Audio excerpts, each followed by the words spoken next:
The party's NEC met yesterday to deliberate on the issue. The ANC says it hopes to use this form of government arrangement to focus on dealing with important governance issues in the country. For some analysis, we're joined by political analyst, Professor Susan Booysen. Prof, a good afternoon to you. Thank you so much for joining us. I mean, it was a late night for so many of us. It really, really was. Waiting for the president of the ANC to give us the outcomes of that NEC meeting. Talk to me about your first thoughts. I mean, after hearing what the president of the ANC had to say about the clarity that was provided by the ANC in that briefing.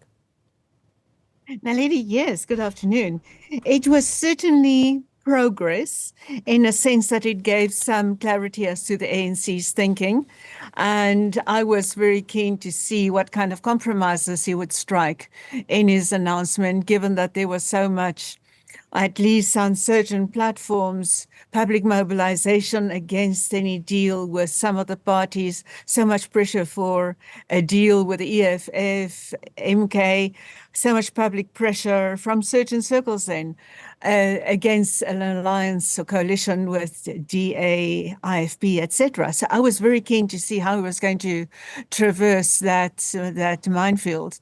And it was very interesting. He took this broad approach, government of national unity, which of course is a form of coalition, a very inclusive one. And in a way, he practiced South Africa's national sport there, and that is kicking the can down the road and making it open and inclusive, and really leaving it to the political parties themselves to come and declare themselves as part of this new initiative to get South Africa out of the quagmire of no outright majority party.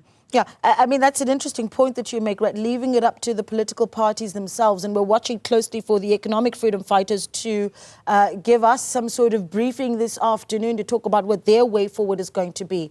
And we know that there's going to be a photo op. We are expecting that it would take place at the right time. These are live visuals, though, from Sandton, where that briefing is set to take place. EFF leaders there doing a little bit of singing before they give us that briefing. But the EFF, a really interesting part of what we heard in that briefing yesterday from the president, talking about, as the president of the African National Congress, they spoke to a few political parties, the EFF being one of them, the Democratic the Democratic Alliance being another, the IFP, the NFP, as well as the Patriotic Alliance. I mean, that just the list of parties, do they in any way for you paint a picture of the direction that we could see agreements going here? I think indeed, yes. There are the bigger parties like EFF, and then we know since last night that the MK talks with MK are also going to be taking place. Some reports say they are taking place today, but we know with pretty much clarity these are the parties that are at stake. And it's interesting, I also look at two other provinces. We can probably use three provinces, KwaZulu-Natal, Gauteng, and the Northern Cape. Okay. In these three provinces, alliances between ANC, DA, and IFP, KwaZulu-Natal and Gauteng, and then Northern Cape, the Patriotic Alliance. If they come out and then add their one vote to the ANC's 15 for an outright 16 out of 30 majority, then those two provinces, the provincial coalition governments, would also be sealed. So I think we're getting definite directions in there. And yes, there are the pressures that EFF and MK cannot be excluded up front. That will be very interesting to see what kind of conditions they set, and EFF outlines just now.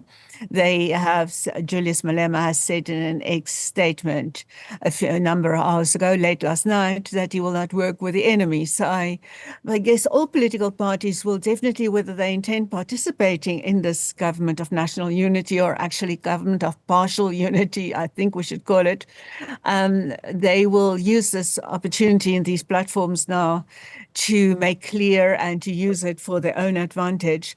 But clarity, nevertheless, is whatever direction it goes, it is very important so that South Africa can have certainty that we're moving in the direction of some majority government, which can, of course, will be contested. Of course, there will be opposition, but at least that something can fall into place.